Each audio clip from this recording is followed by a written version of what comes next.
Oh my God, my age. Well, we all know. I mean, we all are older than we look, right? No, my name is Lex Liang. I'm a scenic and costume designer. I'm based out of New York City. I'm originally from California, and I'm here designing costumes for The Wizard of Oz.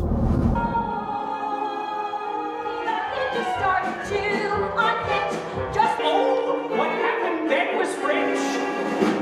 The house began to pitch. The kitchen took a switch.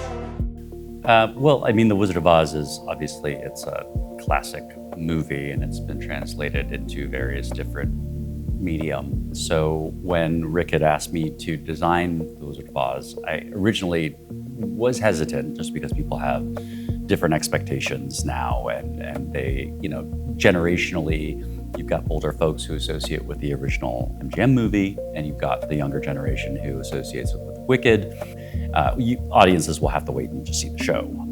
But it is an exciting new bent on the original musical, obviously, with, bits of the sort of well-known Wicked, Wicked verse diaspora sort of interspersed and peppered in there. So I think that there's going to be Easter eggs for folks. But there are obviously expectations of the costumes. We wanted to pay homage to the original clothes that were designed for the film that Adrian so brilliantly did. And of course, there are all of the clothes that folks know from Wicked. And so, it is an original take. But again, we are paying homage to all of the things that people expect to see and hopefully surprising folks with some new interpretations. I don't really find my job challenging in the sort of traditional sense. Each project is different. I think probably the most challenging aspects of this particular production are exactly what I just said is, you have to meet a certain expectation that people have of the project. And then you certainly don't want to disappoint people. But then you also want it to be original enough that there's a reason that you're designing it and working on it. I am not a coordinator of costumes who would just be renting pre-existing clothes or pulling from other productions. This is a from scratch design. And so that in and of itself is challenging, is meeting the expectations and hopefully exceeding the expectations, right? And delivering for both the director, the company, the show, and audiences. So that in and of itself is challenging. And, any show that has a significant cast, we have 20 plus actors in the show. Most of them, in fact, all of them, save for Dorothy, play multiple characters. So just the sheer volume of it is certainly challenging. But of course, CTC has a wonderful shop that has sort of risen to the challenge, and they've done this type of thing before. So, other than that, it's for the most part, a great joy what I do. Most days I like my job. Well, my background is I am an Asian American. My dad is from Taiwan originally, and my mom is from Japan originally. And so, I think growing up, there were different cultural influences in my household. And I think that it certainly does subconsciously affect your aesthetic, your approach to how you do your job, right? I think we all are affected by sort of how we're raised and the cultural sort of ethos that surrounds us. And so I think, I often, surprisingly, the older I get, the more I realize I sort of draw on more of what some might call an Asian aesthetic. And, I don't mean that in sort of a, patterns and motifs type of way or style of dressing necessarily, just an overall aesthetic of, I try to approach projects with a bit more of a clean, simple lines. Some might equate, classically Asian aesthetics, particularly Japanese aesthetics, with simplicity and almost modernity. And so I think that a lot of that does ultimately come through in the work that I do. Obviously, every project is different. Every project has different needs. But there are certain things that I think are foundational to how you approach, your work as a creative artist, and I think that sort of does come through at times. Growing up as an Asian American, wow. I mean, for the most part, I'd like to say that my experiences has been pretty positive. I mean, I say my experience has been growing up was a long time ago. You asked my age, I'm not disclosing that. I certainly in my elementary school was the only Asian person for a while, and knew that I was different than the majority of my classmates, and didn't really know why. And I think, before we turn this into a therapy session, I think it's safe to say that it was a positive experience for the most part. You didn't see a lot of overt representation like you do now. Now, I think things have changed in a significant way. I think, between social media and the internet and all of those things, I did not have those growing up. Access has changed significantly. Reach has changed. I think because of that, it sort of supercharges and it speeds up the amount of information that gets disseminated to the general public.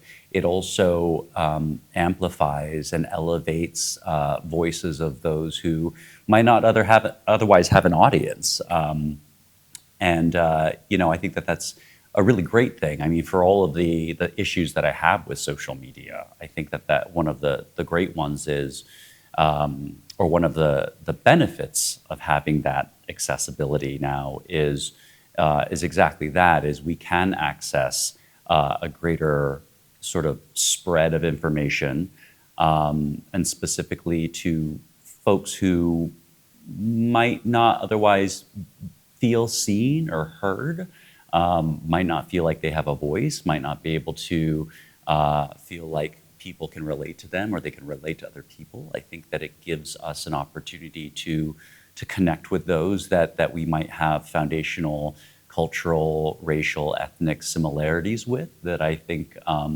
can be really beneficial to a lot of young people. It's certainly not something that I had growing up. But I consider myself very lucky. I was very fortunate to have a really supportive family growing up, and supportive community, which I think is really important. And so I think that makes for a pretty decent childhood.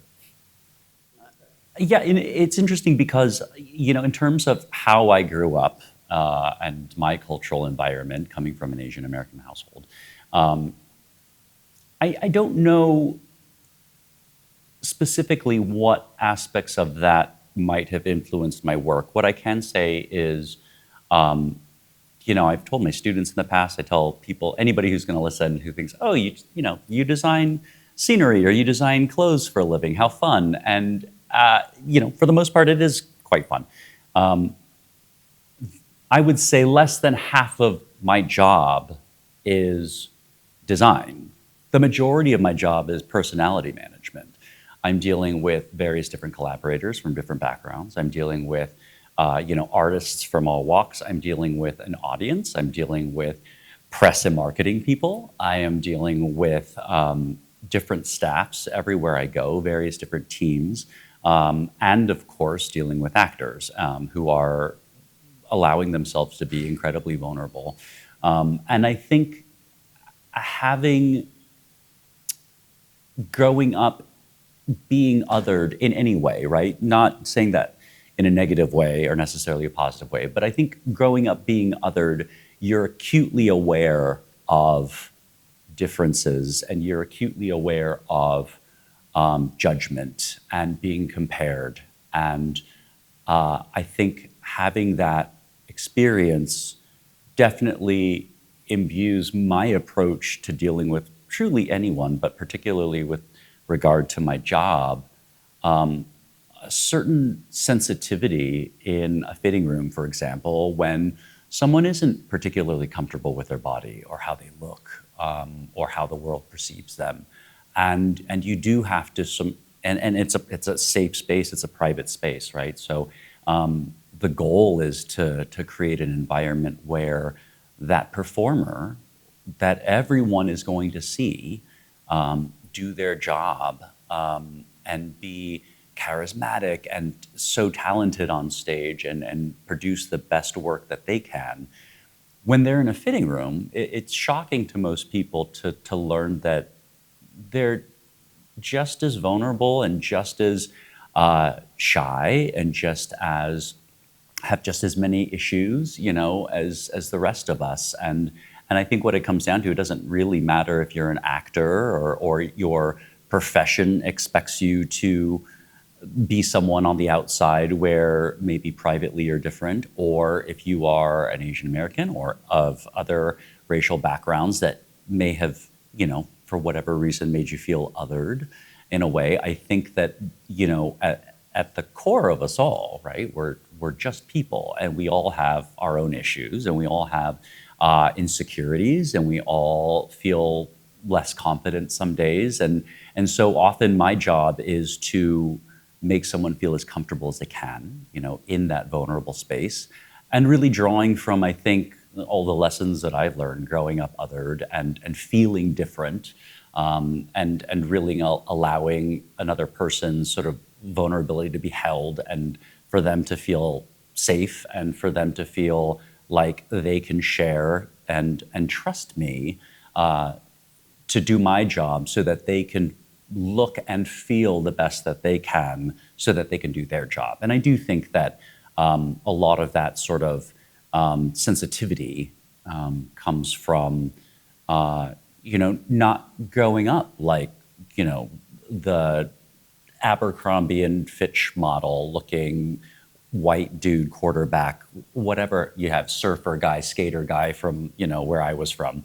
I think that folks like that, when you are cut from the cloth of a bolt that is celebrated, right? Not to use a terrible sartorial reference or analogy, but I think when you are of a group that is already ahead, it makes it a little bit more difficult to sort of find common ground with someone who has been othered or is feeling insecure or is feeling less confident.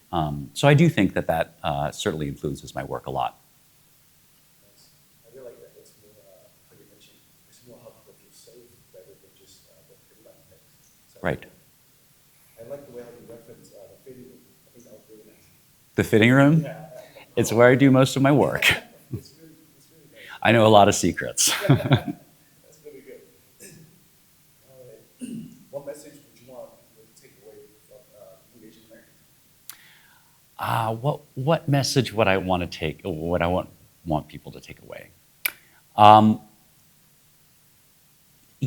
I grew up in a household that was loving and supportive, but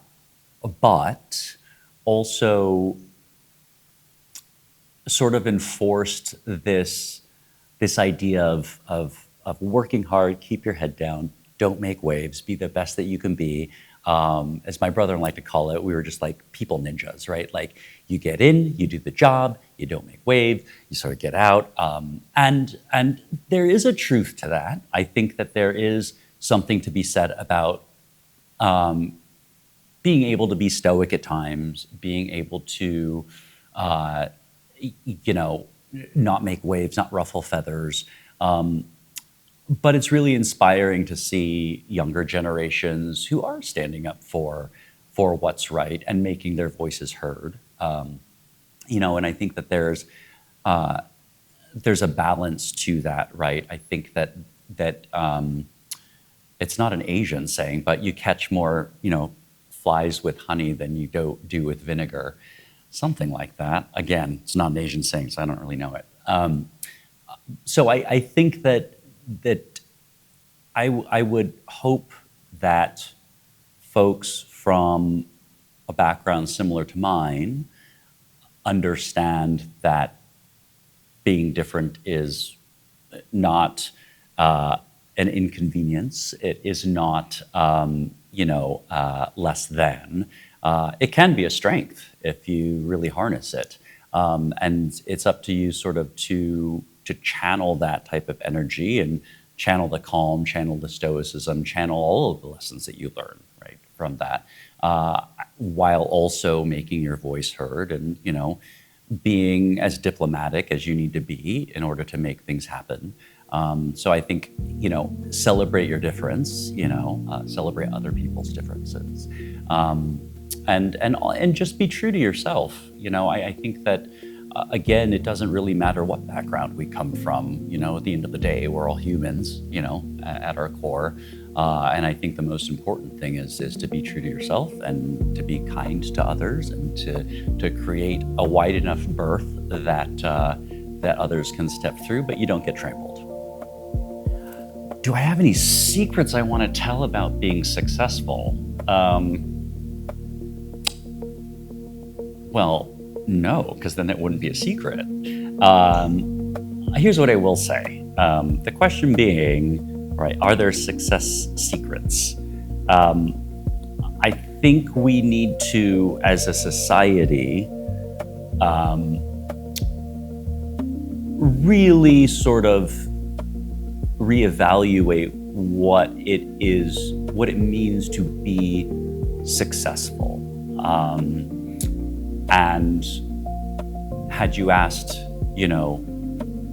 my grandparents on my father's side, their answer would have been, well, making money means you're successful, right? And had you asked my grandparents on my mother's side, the answer would have been making a difference and being good means you're successful. And so, I think that's a broad range to grow up under, right? And success is relative. I think that, if you believe in what you do, believe in yourself, stay true to your values, are kind to those around you, I think you're off to a pretty good start in terms of success. I think at the end of the day, we all just want to be happy. I think as long as we're happy, we can be pretty successful. Really excited for this production of Wizard of Oz to open, and I'm excited for this specific production that we're sharing with the Twin Cities community. I think that they're in for a real treat, and I think it's going to be a really great time for folks from 8 to 80. And so I do hope people will come and watch and enjoy the show.